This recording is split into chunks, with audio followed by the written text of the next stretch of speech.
สบายดีพี่น้องปองปายสุขคนมื้อนี้ก็บ่คนใจก็คือเก่าคือเดิมพี่น้อง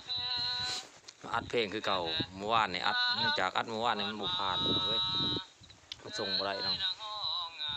แล้วบ่ได้อัดในห้องอัดมันยากพี่น้องเอ้ยอัดนำทงไห้ทงหน้าอัดแต่โทรศัพท์ก็ส่งเข้าห้องอัดคนบ่ได้ไปเอาแต่เสียงไปพี่น้องเอ้ยมันยากมันลำบากทำงานมันยากแล้วมันขอบลำพัวนี่ล่ะบ่ได้ไปก็เลยเอาแต่เสียงไปมันเลยยากมาอัดใหม่อีกพี่น้องเอ้ยการเป็นนักร้องนักศิลปินเนี่ยก็ยากกับพี่น้องแวนเขามันง่ายได้พี่น้องเอ้ยเพื่อจะได้เป็นนักร้องเพื่อที่อัดเพลงมาได้เพลงหนึ่งนี่ก็บ่ง่ายพี่น้องตัวยากสมควร เพื่อสิแต่งขึ้นมาได้อีกแต่งแล้วก็มาใส่ซ้อมเสียงดนตรีอีกพี่น้องโอ้ยยากกว่าคันสิเว้าเลยยากกว่าเฮาดำให้ดำหน้าพี่น้องยากกว่าถักไม้ถักตอกคันสิเว้าก็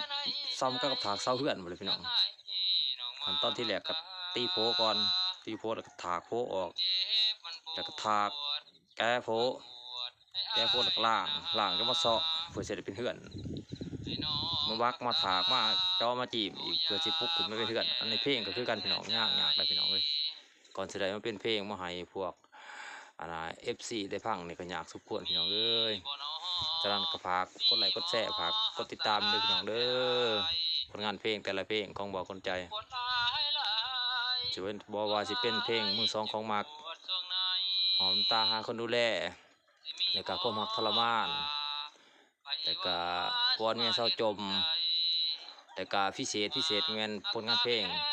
อยากกอดน้องวันที่14กุมภาพันธ์พี่น้องเอ้ยทั้งหลายเขาบอกต้องมาให้กันบนบ่าวคนใจว่าจะกอดให้ผมไม่ต้องไม่เหมาะกอดให้ก็ได้แต่ว่าเนาะฝากก็เลยก็แซ่ได้พี่น้องเด้อนักร้องบ้านนอกกินน้ำหมอกตั้งกระแลม